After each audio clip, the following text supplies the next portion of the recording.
Pointing out the ludicrousness of the goal doesn't mean that it's not the goal for so many people. For so many people, their goal is to accumulate wealth in their life. And you can kind of point out how ludicrous that is as a primary goal, right? Because you're going to die. But nevertheless, that's how people live. And so we could say that for a lot of things. Either you're disappointed in the achievement of the goal, or you realize it was really just the pursuit of it that was the most meaningful. Welcome back, everybody. I'm your host, Greg McKeown, and I am absolutely thrilled to introduce our guest today, Chris Guillebeau, a trailblazer as an entrepreneur in personal development and in unconventional living and thinking. He's the New York Times bestselling author of a whole series of books, but one that you may know is The $100 Startup, another, The Art of Nonconformity, The Side Hustle. But now, in addition to this and many other bestsellers, a new book, Time Anxiety, The Illusion of Urgency and a Better Way to Live. As an entrepreneur, Chris has built ventures that reflect his belief in creativity and nonconformity. He's the visionary behind the World Domination Summit. Doesn't that just sound like exactly the kind of summit you ought to go to? Through his wildly popular podcast, Side Hustle School, he's a daily dose of encouragement, his practical tips, his stories. One thing that's sort of, those that know Chris know this, but by the time he was 35, he had gone to every country in the world. That is 193 countries, depending on the day. But that is, there's not many people who can say they've done that, and that we're going to get into that too. Now with Time Anxiety, he's diving into why we feel so overwhelmed by time. Who doesn't feel this? You know you feel this sense of time pressure. We're going to get into all of that and much more. Chris, welcome to the podcast. Thank you so much, Greg. Thank you for that wonderful introduction. I've been a fan for years, so very much looking forward to this chat. That's kind of you. In Hamilton, the musical, there's the piece within that, non-stop. And that's one of the things I thought of as I read your book. You hear it's not Alexander Hamilton who says it, but they say it of him. Why do you write like you're running out of time? Writing day and night like you're running out of time. This sense, and it's an interesting piece of music. It's an interesting motion because it expresses why he is so outrageously productive as a writer. But it also, for those that pay attention to, of course, how the story continues, seems to be sort of part of his core tragic era. Time Anxiety, this new book from you, seems like a modern counterpoint to at least to the idea that non-stop is a good thing. So here's my first question to you. Okay. If you could sit Hamilton down to him about time anxiety, wow, what would you tell him? What would you tell him, and how do you think it might have changed his story? Yes, wow. What a wonderful question. Was not prepared for that one, but obviously a fan of the musical and that song in particular. I think it reflects the idea that there's always something more to be done, right? If we are looking for something to do, for anybody who does any type of knowledge work, broadly speaking, you could be self-employed, you could be part of a company or organization, but the work kind of never stops. And if you get better at working, this is something I kind of noticed about myself because I was, very much into like the productivity racket or the industrial complex, as I think of it as, right? It's like a compulsion, or an addiction of like, I want to get a little bit better. I want to be more effective or at least more efficient. And I kind of noticed that I was getting better and better at doing the wrong things, necessarily. And so to go to Hamilton, it's like there's always more to be done. And, it is good to work on something that you are passionate about and, hopefully something that has an impact on others, such as he did. But maybe one thing that's good, and I don't know if you actually, Greg, are the originator of this concept or something, but I think you have written about it, about the concept of defining done. What does done look like? And I have a chapter in the book, what is enough? Maybe one good thing for Hamilton or for all of us is at the start of any day or at the start of any project, maybe thinking, what will it be like, for me to come to a sense of, or have a sense of completion in this, so that I don't just finish it and keep going and jumping into something else, because that can cause a downfall or a tragedy, or just maybe a sense of cognitive attrition over time and dissatisfaction, where we're like, I'm doing all these things, but I'm not sure what really matters. I'm not sure what, impact I'm having, or how, what the perhaps negative impact is on my well-being.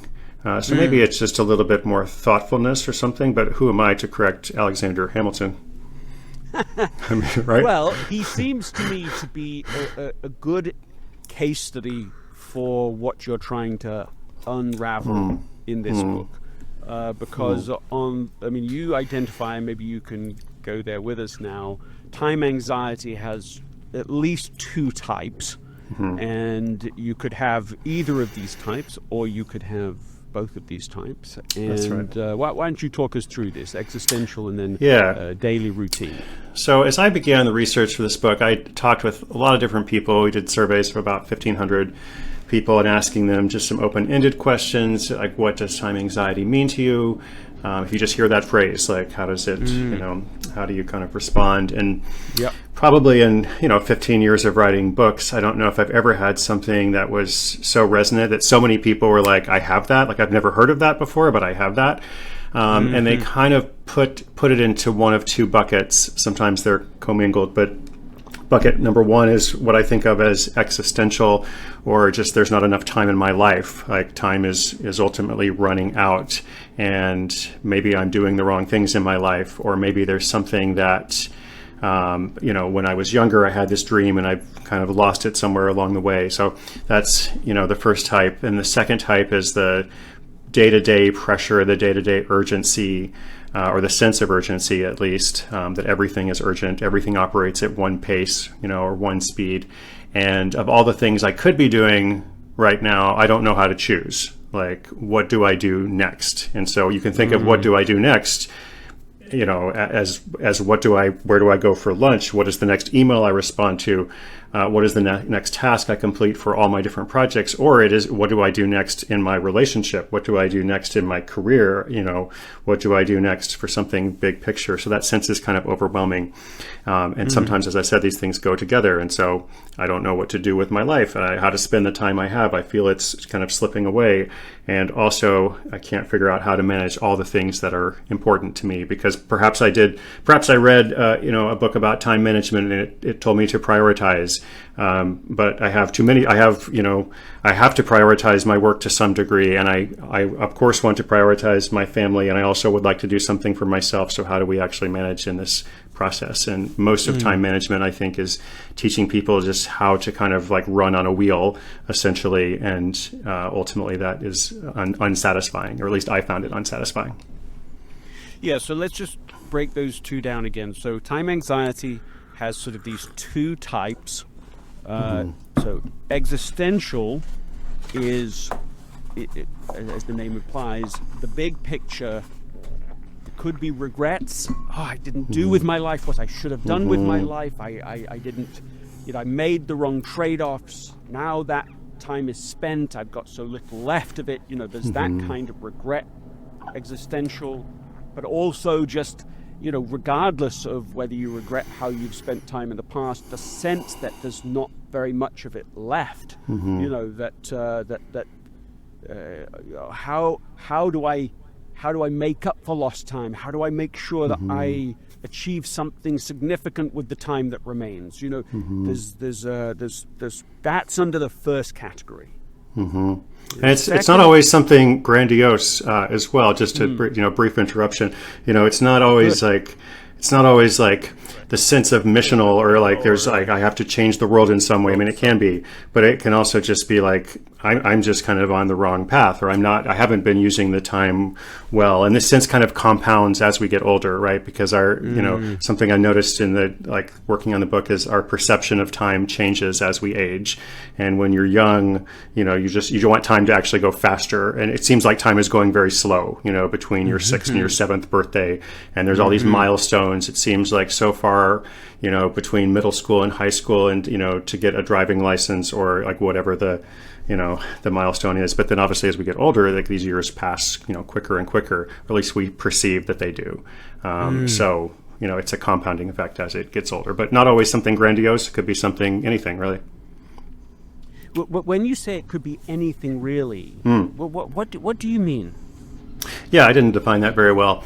I think what I mean is, I noticed that people of all ages speak about regret in very similar terms, in the sense that they often say, like, maybe it's too late for something in life. And we often imagine that that's being said by people in a certain decade. We could say 40s, 50s, 60s, or something like that. But actually people who are teenagers or young adults will basically have the same fears. Like, it is too late for me to do whatever it is I'm supposed to do in life. And so I think it's important to understand that there's some ways to kind of relieve that pressure. Would you say that phrase "too late" is a sort of tangible, pinpointed phrase for the existential problem? It's just too late to do something. Yeah, I would say that. Want to, or too late. Yep, so it's the too late problem. Yeah, that's a good way to put it. It's a very particular kind of trap, the too late idea. We could go deep into that, but if a person is operating out of the idea of it's too late for me, then they will not take action with the time they literally have right there in front of them. They'll just keep saying, oh, it's too late, it's too late. Somebody once said to me in their 60s, oh, it's too late to take up cycling. And now 10 years go past, then 15 years go past, maybe almost 20 years have come past since they said that. Well, of course they could have taken up cycling at that time. Of course. That's 20 years of that was too late for me.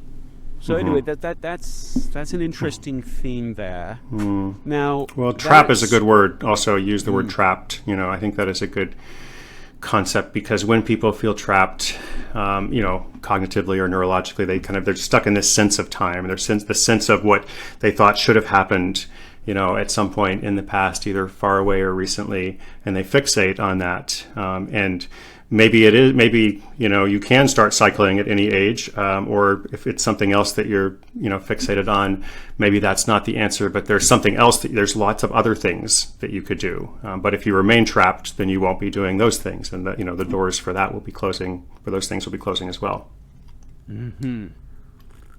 Yeah, there's a theme underneath what we're talking about so far, but I want to return to it later, is the meaning frames underneath all of this anxiety, because that seems to me to be, in a sense, the primary challenge that you're trying to take on in this book. So you have practical suggestions, but underneath it, what you're saying is, hey, maybe it's in the subtitle, right? The way that you think about time, like the meaning frame through which you look at time affects every other decision you make.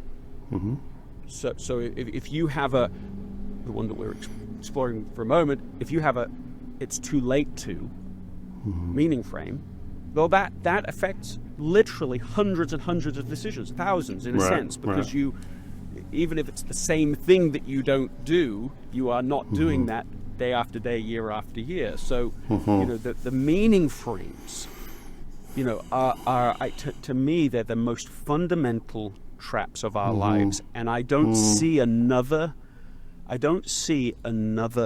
trap to even compare in terms of its range of impact, because it's so invisible, it's to us, and can be so consuming. Okay, so I kind of want to jump to the other side of the problem for a moment, but maybe now that we're here, your thoughts on that. No, I was just enjoying your analysis. I think it is a powerful inhibition, as you say, and it's an inhibition that prevents people from making choices. And of course, not making a choice is making a choice, and then you remain in that state of being trapped. And I think what people are looking for is a sense of relief. And I think that's what I'm hoping to provide, with some of the text of this book, is a sense of relief, and practical solutions, of course, as well. But in that time management genre, I feel that following a lot of that advice can actually be anxiety inducing as opposed to anxiety relieving. And I come by it honest. Like I said, I didn't approach this initially as an academic researcher. I approached this as someone who always tried to do more. And you can do that for a while. You can do that for a time, but then at a certain point you understand, actually there's some hard limits to that, and I'm always going to be frustrated, by that, right? Yes. I'm going to be frustrated by my inability, and the better I get at doing things, the more things come back to me, the more responses that I send, the more responses come back, or whatever the nature of the project is. Yeah, I mean, a person who decides that by the time they're 35 they're going to go to every country in the world, right, is someone that is a particular kind of person. Right, like that by definition it is, because almost nobody sets the goal, and even fewer people achieve it. So it's a very unusual group of people, to identify. Okay, but before we go down that path, let's go to the other side of this. So you've got the existential problem, and we're saying that the meaning frame underneath that might be the too late mindset. That's one way to think about it. Okay, now on the other side, there's a different kind of time anxiety, which everybody listening or watching this knows. And that is this time pressure of this moment, of this day, of the sense that when I'm working on this, I should be working on something else. No matter what I'm doing, it's not fast enough. No matter how many things I get done, you get to the end of the day and your list is longer at the end of the day than it was at the beginning, and that's sort of perpetually true, always true. And so there's just this, you just can't escape it by moving faster, or being more efficient, or taking on the next, time management technique. And you talk about that, in a few ways repeatedly through the book, but your own sense of that. But is there more that you can add to this secondary part of time anxiety? I think the distinction between the first one is there's not enough time, in my life, whereas the second type is there's not enough time in the day, right? And ultimately, we both experience, we all experience them in both ways and such. But to focus more on the daily routine, it is this sense of pressure, and more than pressure, sometimes it is dread, it is panic, it is low grade. Just this recurring anxiety of, yes, I'm doing the wrong things. Okay, there's some things I need to do.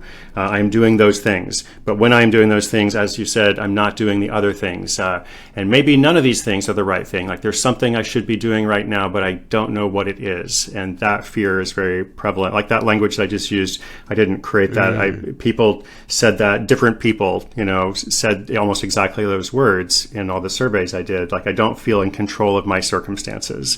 And so it's not fundamentally a productivity issue. It is an alignment issue. It is an integration issue. It is, looking at the meaning of things, as you said.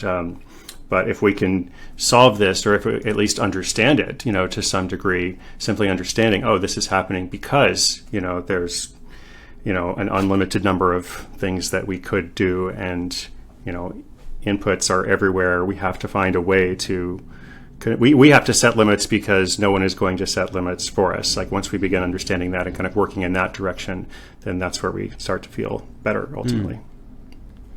I remember this analysis of why we have huge traffic problems. And of course, it's a multifaceted problem. But at the heart of it is this constraint. The moment that you can build multi-story buildings in a city center, or in a hub around a city, then you're going to have huge traffic problems. That's it, because you can't build a road that is as wide as the building is tall. So that's it. Once you have that problem in place, once you can build skyscrapers, but you can't build you can't build roads as wide as skyscrapers, then you have a bottleneck that is going to be awful. It seems like, by parallel, there's something like a similar bottleneck that has been created in our digitized reality. That the moment that you can, for example, produce an email that can go to, thousands and thousands of people, let's say, or even what we're doing right now, which doesn't seem like the problem, but we're recording it once and it's just you and I. But of course, this goes out to this, to a large number of people. You have created a similar kind of bottleneck because you have created mass distribution of information, multiplication of information, but you haven't produced any more time for people. Right. So now you can't resolve that problem by, okay, I will read the emails even faster. I will, I will go through all of the podcasts that have ever been produced on high speed. You can't solve this problem. It's like in the way that you can't. The traffic is just there with you now. I'm not saying you can't solve it, but there's a pretty insoluble issue there. And what do you see as the primary constraint that is producing this repeatable daily anxiety around time? Is it what I've described, or is it something else? It's massive availability of more. There's always more. I think it is what you described. And the interesting thing is, I think we can kind of identify that problem fairly easily, but then the solution that most of us, I think, look to, ironically, is to add more on top of it somehow, right? It's like we are overwhelmed. We are stressed out. This is not like a big revelation. And then what do we do about it? Well, we need more systems or more tools, or we need to listen at double speed, as you say, or there's got to be a way to consume more information. Well, now I don't have to read books. I can just, read or listen to the, 5-minute book summary. The summary. Right. AI tools are making so many things faster, and I like AI for some things, obviously, but no, I think the constraint is that there is no constraint on information, and information that's coming to us individually. So not even just all the information in the world, but the information that is coming to us individually, and the opportunities. I think we talk. The internet has provided or has created so many different opportunities, and these days we can do so much, and wonderful, and also that's overwhelming. That's very difficult. So all of a sudden, learning how to discern, learning how to make choices, and to learning how to understand what is essential becomes so much more important. I don't think it was that important, or you could argue maybe it's relatively less important in a less complex world, because there's less to worry about, or there's less available to us. But now, it's never going to be less going forward, right? It's already so much more, and it will only increase. So since we cannot control those limits, we have to somehow create constraints, as opposed to just waiting for them to arrive, I think. I think you're right about that. You have a whole chapter in your book about cognitive distortions. You define those as powerful illusions that contribute to our anxiety and negative self-worth. We can reduce their effect by labeling them and considering different stories. Okay, so this is, even the examples that you use in the book are from sort of a classic list. I think originally from the book Feeling Good, years ago.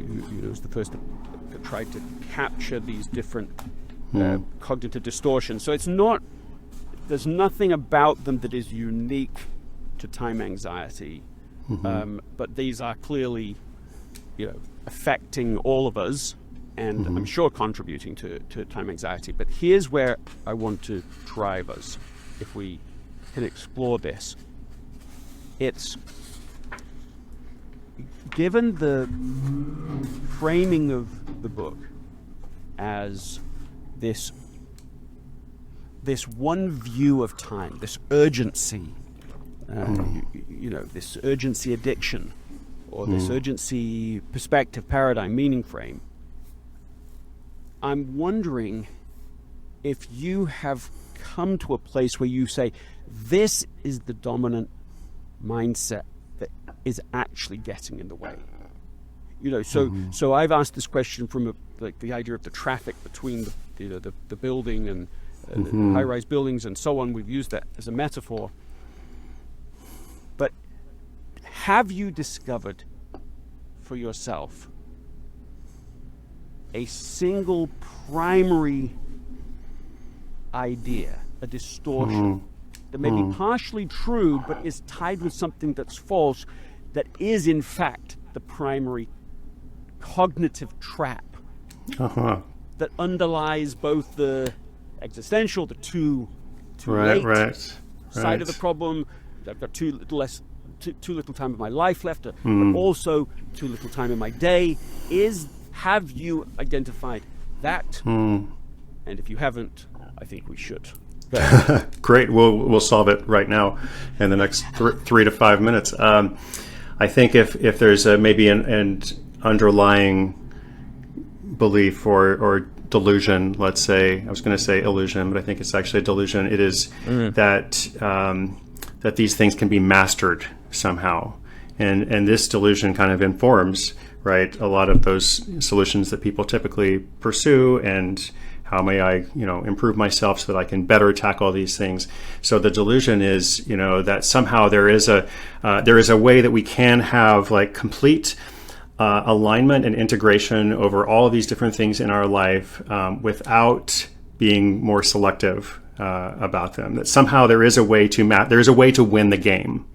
Maybe let's say that. Like there is a way to win the game. Like I used this example somewhere in the book about a tower defense game.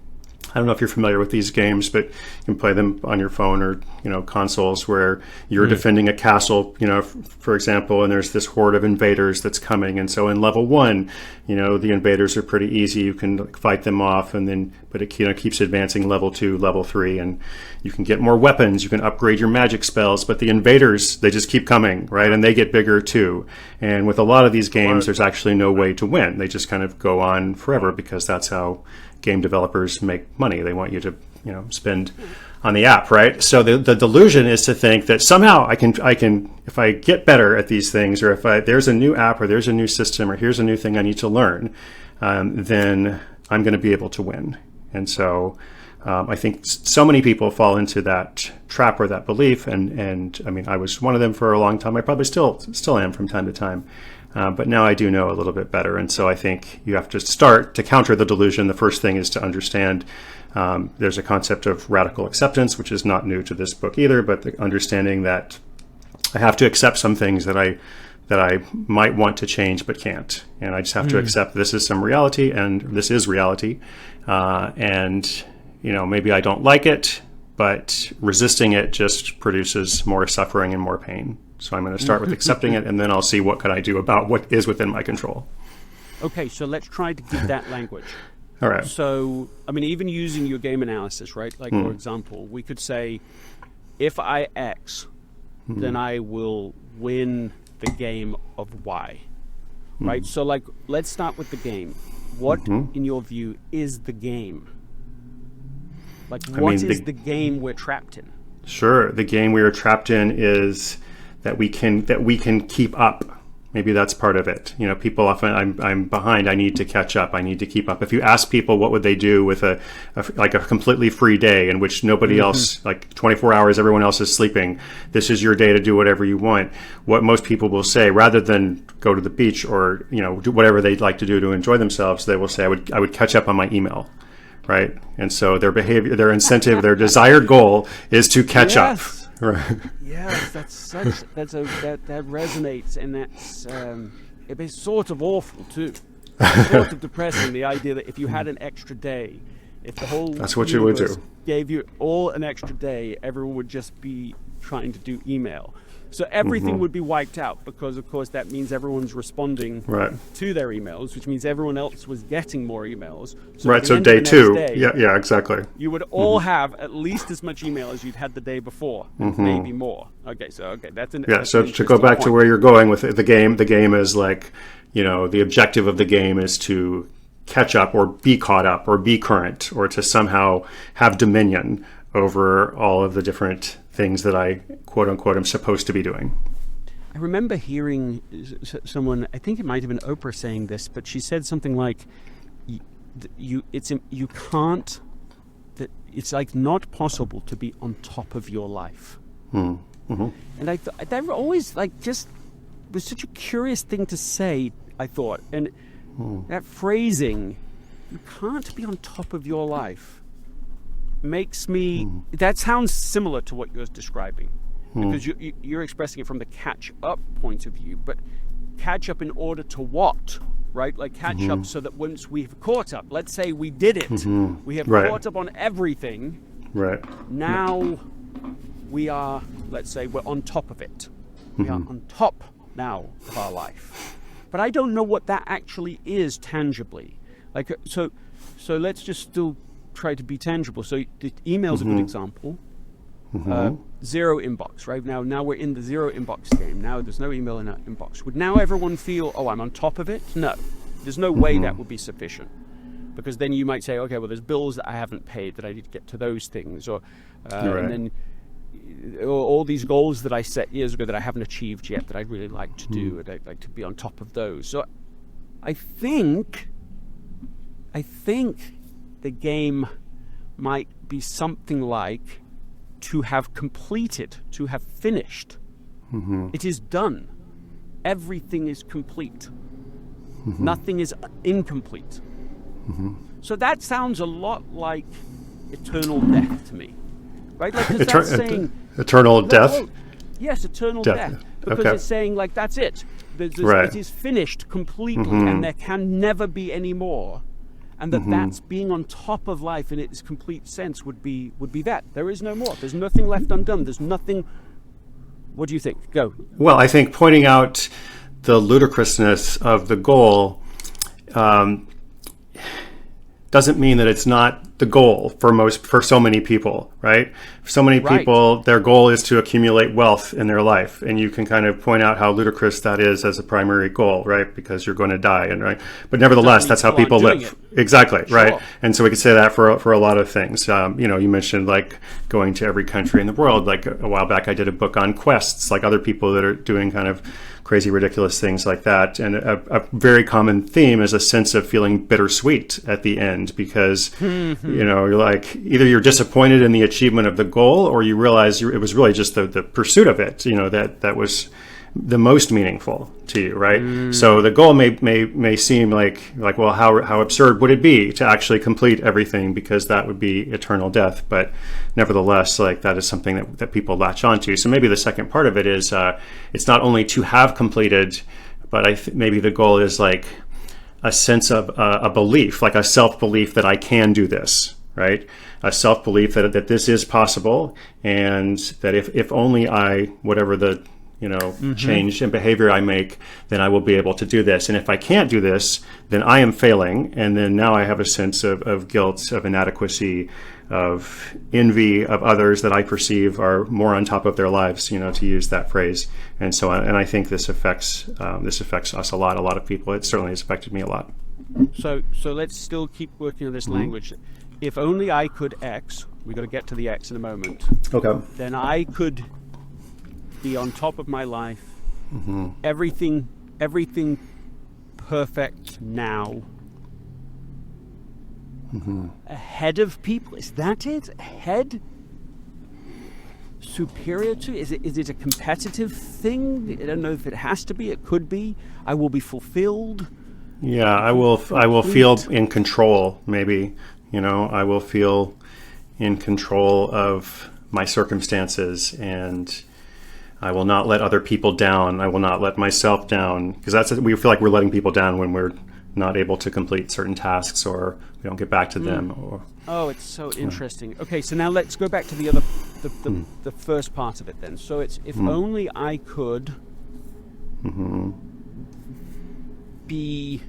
if only I could master time management.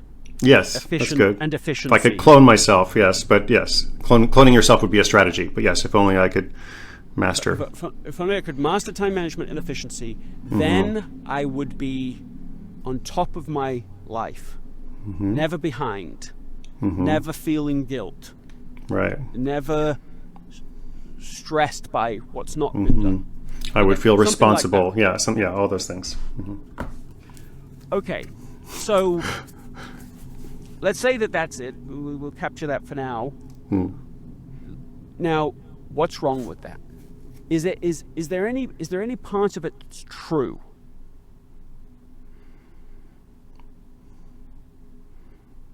I think if you could, if one could do everything, then one might feel better.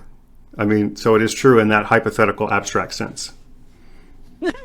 I don't know. I've never thought about it because, it's fun. Real time with you. It's great.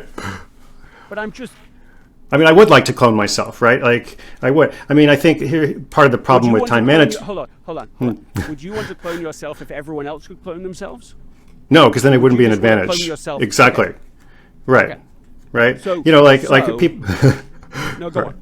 Okay, I was just going to say, a lot of the promise of time management theory is like that you can become like a time management ninja. And something I wrote about in the book is like if you really had powers over time, like what would you do? Wouldn't you like tell time to slow down? Wouldn't you tell time to pause? Wouldn't you tell time to just stop so you can get all the sleep that you need? Wouldn't you have, like that's what you would do if you could really master, if you really had power over time, but we don't have those things. I know, we're going philosophical, but still, I think I always think it's so relevant, the way that we see things. But that question, if you had control over time, what would you do with it? Is an interesting question. Would someone slow down the rest of the world? Like, or rather, slow it down for themselves and let everyone else still handle it. But I have twice the advantage in everything because it's slower for me. Because that would be the competitive idea that's at stake here.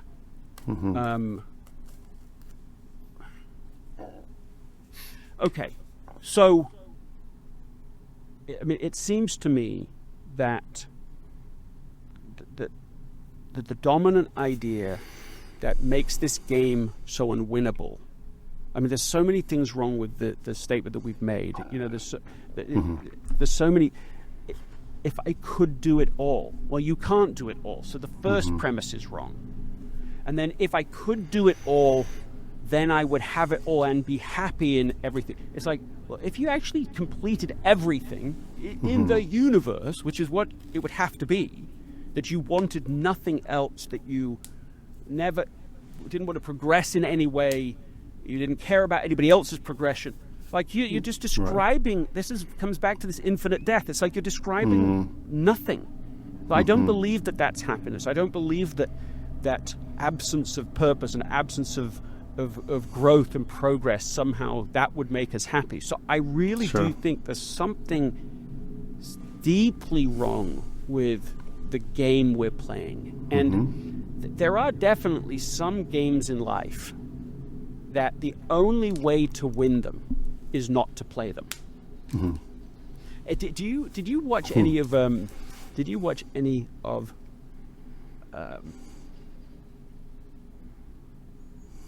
can't remember the name of it now. Did you watch any Beast games? Greg, I did actually. I watched 2.5 episodes, and then I felt like I needed to take a shower or something, and never watch any. Yes, I was like, what is humanity coming to? Yes. So there's my review of Beast Games for everybody who hasn't watched it. In ruining my own credibility as an essentialist, I watched the whole thing. Great. and I thought the whole thing was absolutely fascinating, but primarily fascinating for the observation that I've semi-made, which is that basically, I think the only person who can win is Jimmy. Like, only Mr. Beast wins Beast games. Nobody else can win. Now, someone listening could make an exception. Okay, well, the person who actually gets all the money at the end, maybe they do. You can maybe make a case for those things, but time will tell about whether the price they paid, is actually worth it. But I still stand by as a basic rule that the only way to win at Beast Games is not to play, is not to enter, is not to go. And of course, that won't stop people going. People don't have to agree with my view of it. But my lifelong obsession and interest in human systems and how to look and observe the invisible systems shaping our behavior. This is all this is. This is a complete social experiment with a single person who can change the system at whim, at will, and you are just playing within the game. The game master is the only winner. Right. It's the only winner. So anyway, that has ramifications back to this practical question we're on, which is that maybe the only way to win at this productivity / efficiency game is not to play that game. You have to literally say, all right, I am going to escape that and play my own game. Which is not opting out of everything. It's actually, it's not like I'm going to withdraw from the world necessarily. It's wow, what do I actually want to do with my life if I take myself out of this paradigm and say, okay, what if I did have more days? How would I spend them besides actually trying to catch up?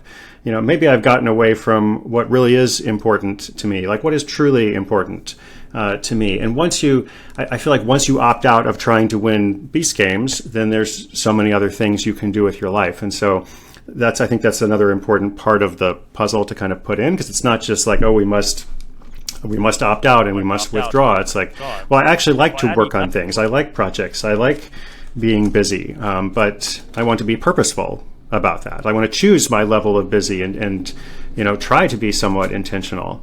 And then life is short, and we know that. And actually, if we accept that, it doesn't have to be this deeply pressuring thing. Another thing from like the research on quests, which I wrote about in this book a little bit too, is people with more of an emotional awareness of mortality tend to make more active decisions. So the emotional awareness of mortality compared to the intellectual awareness, like we all know we're going to die, but people who are like, I'm going to die, and who have been thinking about that often from a younger age.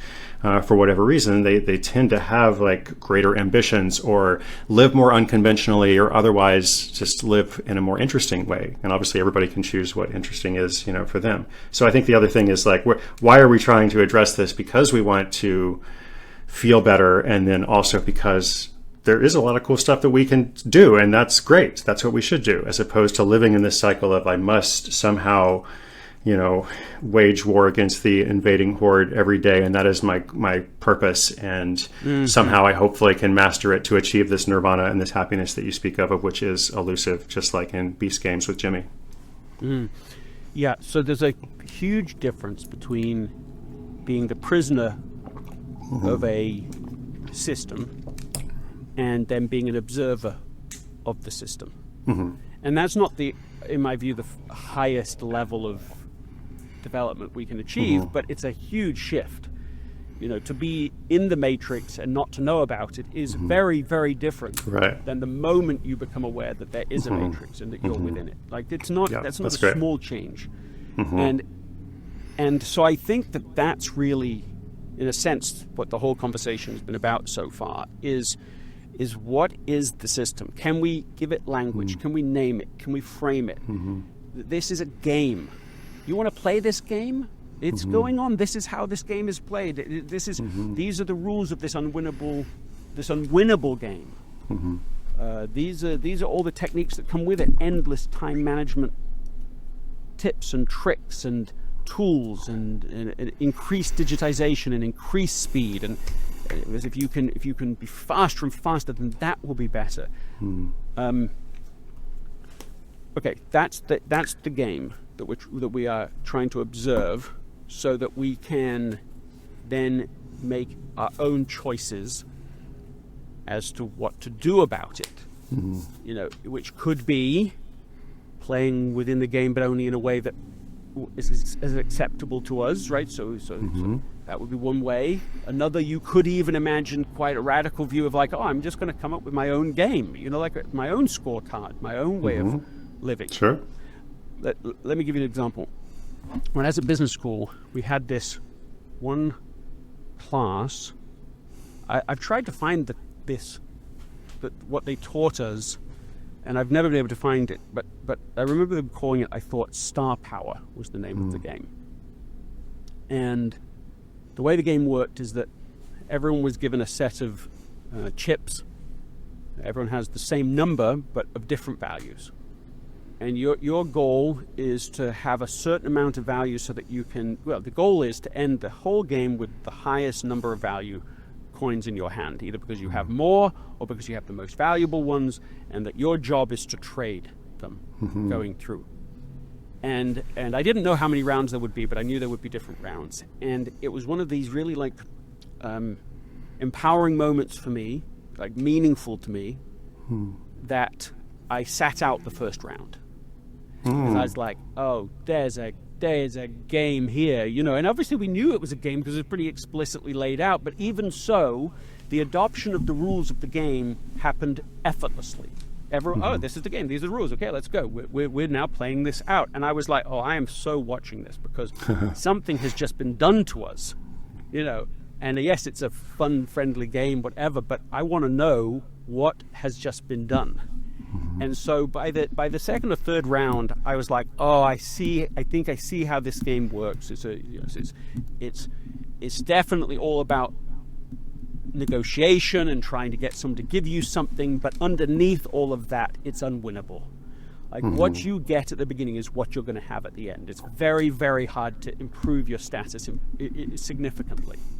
So therefore, what's going to happen is that everyone is going to start fighting more and more tenaciously and maybe irreverently, unethically, to gain a prize that they probably don't even want, but they've been led to think they do because that's the nature of the game. And so by sort of third round, I was like, oh, I'm just going to help people. Like, hey, you take whatever you want. I'll just give you whatever you want. It's fine. And so I did that. And I learned something from that too, because I still remember someone who, when I offered them, literally just grabbed, well, they weren't coins, but they were like coins, grabbed them out of my hand. And it was so strange because I was like, I literally am offering them to you. Like there is no taking because I am giving, and yet you still took. Like it was a really strange sensation. This is already yours, but still you had to grab them from me. And then also, final part to the story, by the final round, somebody else, they just started watching what I'd done. They were doing it too. So they had given up on the game. Maybe they figured out they couldn't win it either. It's not a winnable game. But they did it too. And I remember how profound that experience felt. Yeah. It's a small, unit, an anecdote, a little story in a controlled setting within a single class, within a single business school. And yet, to me, there is something there about, well, you can play your own game. If you had enough rounds, you could come up with your own game. Literally your own game. You go, oh, this is the person here's they're willing now to play a different game. They're no longer playing by these rules. They're playing a new game over here, and they're cooperating now separately. And over time, you could have created your own rules, own game, own purpose, all of it. I think in that story is something deeper about what you're trying to encourage people to do. I love that story. That's a great story. Anxiety. It reminds me of the Ash conformity story, a conformity study, the classic study about the lines, where they would bring people in and show lines of a different length, and there would be 7 or 8 people in the room, and there was only one subject, like everybody else was like in on it, right? And they would say which line is longer or shorter, and everybody who was in on it would lie. Right? And then the one subject was pressured, are they going to actually Would they speak the truth. capitulate? Right. And a lot of Would they people, capitulate to what everyone said, or would they say Right. what they really believe? right. And so a lot of people did capitulate. Right. And then the second part of the study, which is less talked about, is, the researchers were trying to figure out how can we change this dynamic, or like what variable can we introduce that will, allow the subject to, be braver or bolder, or to actually, speak truth as it is and not capitulate. And they discovered that often they just had to introduce one ally into the group. They had to have one person in the group who would call it like it is, not go along with what all the other people were saying. And then very often that would lead the subject to also, say what was true. So basically it's just as you said, like you kind of created this situation as, an example, as a leader, as an ally, and then somebody else is like, oh, there's another way, right? And so if we in our lives in different ways, not even through perspective of altruism, right? It's not even altruism. We're doing this for ourselves. We're trying to take care of ourselves. But in doing so, hopefully it is a model to other people, and other people look and say, oh, I can opt out of the beast games of modern life. And that can be very joyful and fulfilling. And there's still, I'm not withdrawing from society. I'm actually being able to be more purposeful that way. Yeah. First there was one, then there was two. Right. And it reminds me of David's TED talk about the how start a movement, which I'm sure you've seen and many people have seen, but I just had him on the podcast just a couple of weeks ago, and great. But in that video he shows this video of a single person dancing crazy at some outside event, and you're sort of embarrassed for them even watching it. Right. You're like, oh yeah, look at that crazy person. But then after a while of them doing it, one person gets up and dances crazy with them. And then you could definitely time connect this, right? Like the amount of time that elapsed from the first answer to the second was the longest. But then after that, the third person turns up pretty quickly. And within, by the time you're at 5 or 10, now everyone that had gone, oh, that looks weird over there. I don't want to be that person. I want it to be they want to go with the crowd. But the key tipping point is the second person. Can you get one more person? That's great. That's great. And so, I'm curious about that with time anxiety. How can you get one more person to go with you on this journey? I guess that's one question. And a second question is, because I don't know that we've done a good enough job at this yet, is what is the meaning frame that would liberate us from the trap? We've done a better job at sort of diagnosing and naming the trap, the efficiency productivity trap, that's the unwinnable game. Right. What is the winnable game? Is there a mindset? Is there a core assumption that we could move towards and embrace and go, that's the mindset I want to have. That's the one that I'm going to let guide my life, that is winnable, and that I can adopt. What's your thoughts on that? To your first point, something that I try to be really careful, but I wrote this book like 4 or 5 times, like 4 or 5 drafts, like full drafts. And I didn't want to do it that way. I would prefer to not do it that way, but I just wasn't satisfied. I had another great... To start with your final draft. I know, that would be great. Final draft first. Next time, Greg. Right. I've been saying that for several books now, but... So we had a wonderful editor, Talia Crone, that we shared, and then I also worked with Leah Troberst, another editor, and she was very helpful in helping me think about this book from a more neurodivergent perspective, or understanding how people tend to get overwhelmed, and they're presented with these big solutions and big plans, and it sounds great, but they feel like they can't do anything because they're trapped or they're paralyzed. And so on the point of like, how do we get people to like go along? I want people to take like really small steps. And like, there's a chapter about doing things poorly.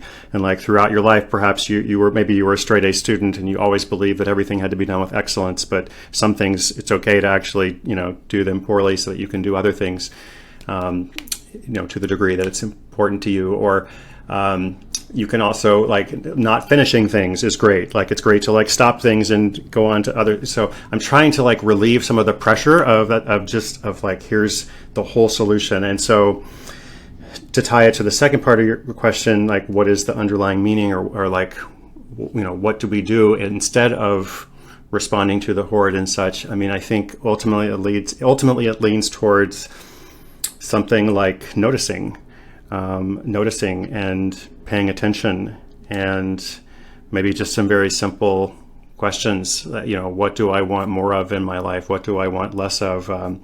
What did I, there's an exercise in the book about how did you spend your last 40 minutes? If you're that. Right, like what did you do for your last 40 minutes? And was it valuable to you? And value it can mean a lot of things. It's not just productivity. It can be productivity, but it's also like, was it something enjoyable? Or, and if you think, well, I'm not really sure how I was at my computer, I did some stuff. Well, that's fine. But what can you do for your next 40 minutes to maybe just feel a little bit more mindful? So I think ultimately moving toward mindfulness, but wanting to do it in this like practical way that is relatable to people, because not everybody relates to just, we need to start meditating. Yeah, right.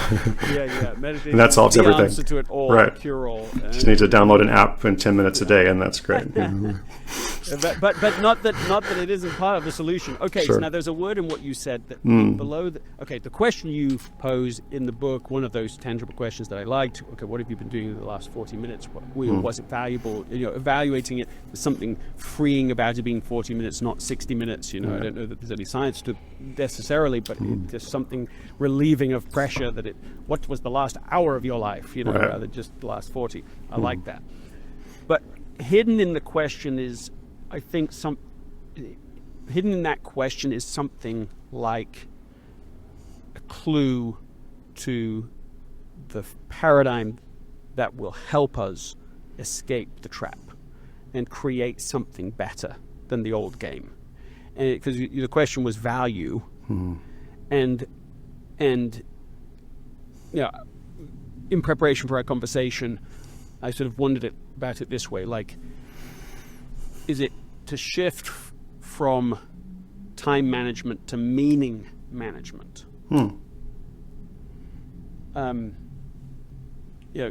Most people don't know that they're operating out of the lenses they're operating out of.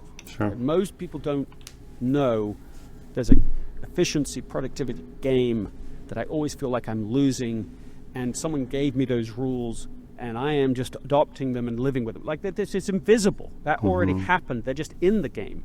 Okay, we're in this conversation now, so now we start to observe it a little better, be an observer to it. Okay, that's good. That's asking that question. Did it the last 40 minutes, was that valuable? How valuable was it to me? That's a step into the observer role, maybe a little beyond observer, because it's creating something better would be today. And if meaning is the antidote, right? Like, if really you're saying, okay, what is meaningful me to do today? What is meaningful for me to do in the rest of my life? What is meaningful now? That there's a lot of advantages to shifting into that mindset. And one of them, I'm going to get to my thought in a second, my next thought about it. What are your reactions and thoughts to this? Does that map to what you feel like you're outlining in this book? Is it consistent? Does it go beyond what you're saying? No, I think it's aligned. Different? It is aligned. I used to think of meaning, I think I've always kind of been meaning oriented, but maybe I've changed what I thought of as meaning because I think for a long time I was very motivated by this concept of legacy, of like, we must leave a legacy. And you just kind of realize, eventually, it took me a little while to realize how absurd that idea is, because that's completely out of our control. And so shifting from that concept as meaning and purpose to maybe as something as simple as like living well. And we could talk, what does it mean to live well? We could break that down, right? But ultimately, I think meaning is like living well, choosing well. Like, the desire is unlimited, but time is limited. Laura Vanderkam talks about this. So how will we choose, right? And that I think is meaning.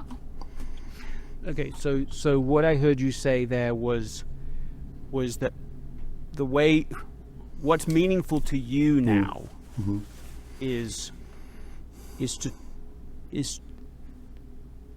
not like a dramatic, big out there goal. What's meaningful is closer to home, does this, you say, does this feel like I'm living well in the moment? Does it feel like what do you mean by the phrase living well? Well, there can be a sense of intuition and also a series of logical, ordered goals and steps. I think that's okay too. It's not entirely like, how do I feel in this moment? I think that is a component of it. But I tend to think, everybody chooses their own happiness, but I tend to think most people are happier with some sort of goal or project or endeavor that they are working towards. And I think maybe having a little less attachment to the outcome is helpful. But it's not just the intuition. It's also like, okay, I'm still goal-oriented. I know I'm a goal-oriented person. It's not an anti-goal book. It's more that I felt like the goals were kind of driving my life in some ways as opposed to being aligned or integrated. That's kind of what I was thinking about the living well thing. So that last phrase is a distinct thought in my mind. It's like, what is guiding your life? What is in charge of your life? What is the governing principle, perhaps, or the operating system? Well, I just know that feeling of setting a goal and then it almost being on autopilot because it works so well. I remember when my professor friend of mine said, that goals are the theory that works, meaning that they work almost too well. It's like there is such a strong relationship between somebody really choosing a goal, like something that connects with them, and all the behavior that follows. And some of these goals they can be in as unknowingly, and they just guide us and drive us, and we don't even realize that they're the thing that's in charge. Well, what happens if you have the wrong goal, or what if you forgot the goals that you set, or what if you picked it up unthoughtfully? And it's like I got to go to every country in the world, and I say that only because I still kind of have that curiosity myself about doing it. It's like you pick up something, and then 10 years is pursuing that thing. So you're saying living well for you personally means, go on, give me it one more time. For you? It's a combined sense of intuition, of being able to look within myself and, how am I feeling? How am I living? And working towards things that I find meaningful and purposeful. Maybe I'm forcing it, but I don't think I am. It sounds like you're describing a meaning frame, like the meaning as the frame, I should say. Okay. You feel like it is as circular or No. I think what I'm saying or self-defined, I'm saying that everything you just described seems like one way of saying meaning management. Okay. That you're managing your life based on, did this mean something to me? Did the last 40 minutes mean something to me? Right. Am I pursuing what means something, that's important to me? Or am I just doing what I used to want to do? Or I'm just doing what other people want me to do? Or I'm just, it's like I am self-selecting meaning in my life. I am choosing things that mean something, that are purposeful and important. And I'm using that as the game that I'm playing. Does that sound right, or am I putting words into where am I wrong? No, that sounds good. I have this problem in therapy too, kind of unrelated, in the sense of being able to define things. My therapist is like, how do you feel somatically about this? And like, here's what I think about it, and like, we've been doing this for years, and she's like, that's a thought, that's not a feeling, right? And I'm like, well, you tell me how I feel, and we'll go with that, right? Yeah, that's such an interesting, an interesting human dilemma for certain people. Like, say, is how do you feel? Right. Well, I think this. Right. That's fine, but it's not the question. There's a word for this that I'm forgetting at the moment. But I mean, ultimately, I guess the definition of meaning, it has to be, we have to choose for ourselves what that is, right? There's not a definition that this is what meaning should be for you or for someone else. If you go back to the father of logotherapy, right, Viktor Frankl's work, his story is better known than his actual psychotherapy and his theory, and the thing that got him through the concentration camps, was this idea that one day he would be able to go around the world and teach these ideas, this logotherapy, which is logos as in meaning. and every person. I mean, what he's saying is that there is such a thing as will to meaning, and that's important, for those that have gone deep into psychotherapy and these ideas. Will to power is often suggested as the dominant motivation for humans, right? A will to power, and it's. I think it's extremely limited and so limited, perhaps just wrong. Interesting. Not that people don't have a will to power, but the idea that is the primary driving force in humans seems to me to be wrong.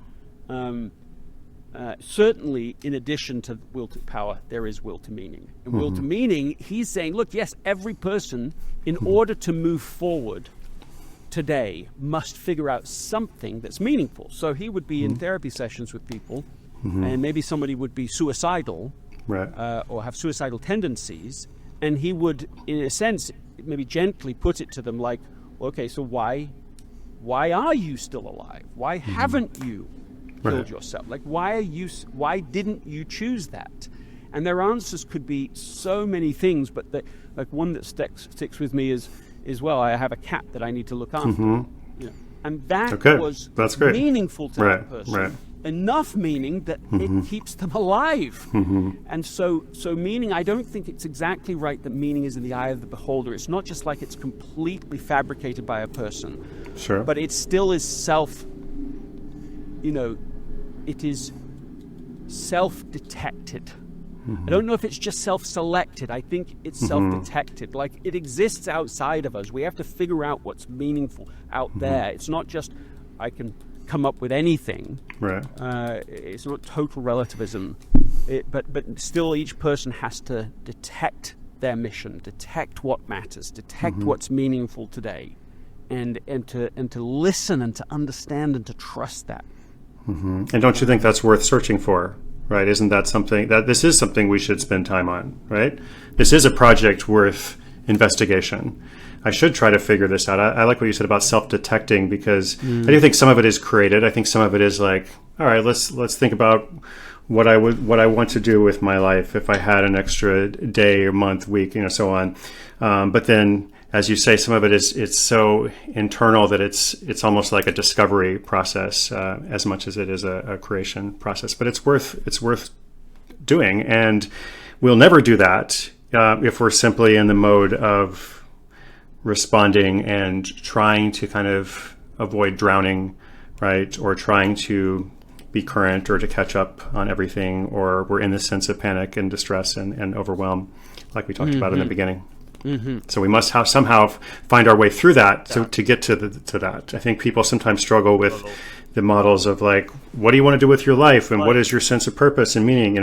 When it's like I feel very overwhelmed. I feel very overwhelmed by all the laundry that I haven't done, for my family. I feel like greatly stressed about all the things that are not done and the things I feel like I should be doing, and you have to somehow work through that to get to the other things sometimes. I don't think sometimes. I think you're absolutely right, because and it sort of re-enthrones the idea of discernment being sort of the, like, let's say that efficiency is the tool of the productivity mindset. I think discernment would be the tool of the meaning mindset. That's great. Because suddenly it's all about, well, using your question, I do something valuable over the last 40 minutes. What did I do? How can I use the next 40 minutes to do something meaningful, something valuable from as I see it? This is a discernment question, and so that and there's so many reasons I think this is a superior mindset, and why Time Anxiety is such a useful book and tool for people to use on this journey, is because it's a game that isn't just winnable, it's like infinitely winnable. Meaning this, that instead of the old game, which is like you can't win it, this game you can just keep winning. there's no end to the winning. And let me try and connect the dots here for a second. There's a book that was written by Stephen Covey posthumously and his daughter, Cynthia Covey, and it's called Live Life in Crescendo. And the subtitle and the core idea is that our most important work always lies ahead of us, not behind us. Like, let's say something like an exact opposite of the too late existential crisis framing that we discussed at the beginning.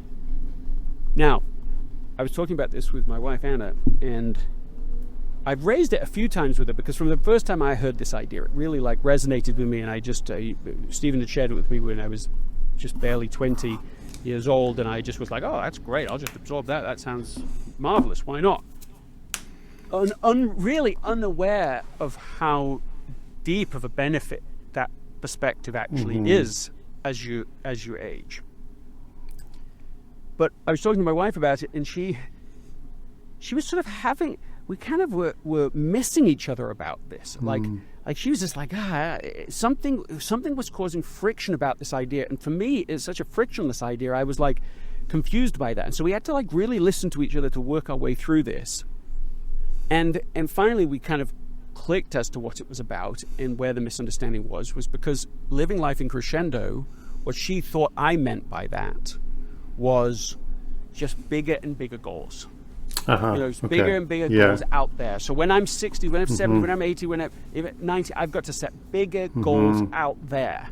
And I've never thought about it like that. But I could see easily why she would have thought that's what I meant by it. And so what I mean by it is that the meaning can get richer and deeper. Maybe when I'm 60, 70, 80, it'll be my grandchildren and maybe great-grandchildren, and it will be a different kind of, a different mission, but a more meaningful mission, and that meaning can grow continually, even as our bodies become more limited and our minds become more limited. This meaning can grow. Now, that's one reason I think that the meaning mindset supported by your book, I think is superior. What are your thoughts about this, and why do you think it matters so much in a positive way to get into this new way of seeing, not really seeing time in a sense? It's not looking at time, it's looking at meaning instead of looking at time. Why? Not just pain reduction benefit. Sure, of course. Well, because Greg, I think for a long time, if we were having a conversation, I don't know, X years ago, 10 years ago or something, and you had said something, or you'd asked me like, what's your greatest fear? I think I would have said something like, I worry that my best days are behind me. I worry that, right? Like that, I mean, that kind of sums it up. I could go more into it, but I worry that. And, something that I've used a good bit in like email sign-offs and things from time to time is like, the best is yet to come. And I don't always believe that. And the times that I've said it, I haven't always believed it, but it's more like I want to believe this. So I think it's a good statement. So I'm not being untruthful, but it's just like something that it's been hard for me to internalize myself. Like an affirmation. You share it kind as of a way like to kind of remind yourself of it. Sure. Try to get it right. a bit more real for you. And maybe I'm thinking like the best is yet to come for you or for person so-and-so over there, right? But, it's a good, like you said, it's an affirmation. And so something, in through the writing and the research of this book and this process for me, like what you just said, I wrote this down about our most important work lies ahead of us, not behind us. And you talked about how your goals, like you've evolved in your goals. Right, it's not so much about scale and scope, which is a very like businessy way of thinking about things. And whereas like focusing on meaning allows your goals to evolve and change and transform and so on. And so I think for me, I forget exactly what your question was, but you're like tying it to like the benefit and such. For me, I've tried to focus less on achievement and more on meaning, and understanding that it's not so much about like achievement. When I think about the best days in the past or what is to come, maybe there will be some achievement in the future, or maybe not. It's out of my control for the most part. But if I think about what is to be done, like what is within my control, the most important work, as you said, that is open to me, and there is choice there, and there is opportunity, and I can't do it all, but that's why I need to be specific and intentional about making those choices, and there are good things, to come in the future. And so like we talked about regret and people feeling like, oh, it's too late, and something I tried to, I want to like instill throughout the whole process is that there is time, like there is still time, right? Yes, time is limited. It's true. Like when you were a kid, you were told you could, be anything and do anything. And that was kind of a lie, when you were a kid. Maybe it's a good thing to tell kids at a certain age of imagination and dreaming. But as you get older, you realize like, no, I need to actually like filter and narrow and such. But even though that is true, there is still time, right? There is still time for you to do something new tomorrow. There is still time to love someone, there's still time to follow a dream, whatever it is. And I think that is the benefit. It's not just let's get away from the productivity complex. It's like there is still time for dreaming. And in your life, whatever it is that you are going through or experiencing, there is relief for that, and there is hope for something better. I want to bring all of this together. There's a section in the book that talks about, the idea of death, and we've phrased that in a few different ways. But from an existential crisis point from the beginning, I'm too late to do something. And I interviewed here on the podcast somebody, Eric Newton, and his story really touched me. He's not really the normal kind of guest that I have on, but he took to social media and wrote what I thought was a very profound telling of the story of his wife dying. And among the gems of what he shared was that as she went into what ended up being the last 6 weeks of her life, so she certainly now knows she is going to die, and she knows it's going to be pretty soon, that the regret that became clear to her was not having been as deeply connected and as intimate with the people who mattered most to her. Like that specific concern. And he said what he observed was a level of openness, a level of connection that he didn't know was possible in the human realm. So it wasn't that there had been no connection before, or that he hadn't had connection before, but he suddenly realized there's an entire gear, a different room in the house, a different floor, and as he experienced it, he just was like, oh, this is it. This is the purpose. He says, I think this way: if there's a purpose to life, it is ever deepening connection with the people who matter most. That's that gets closer to this meaning mindset, not time management, but meaning management.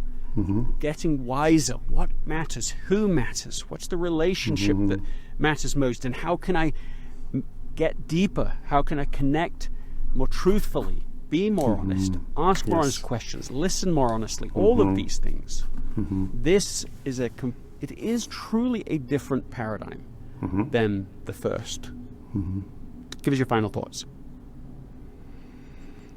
I think it's really wonderful when people can come to that understanding apart from a situation like losing a loved one.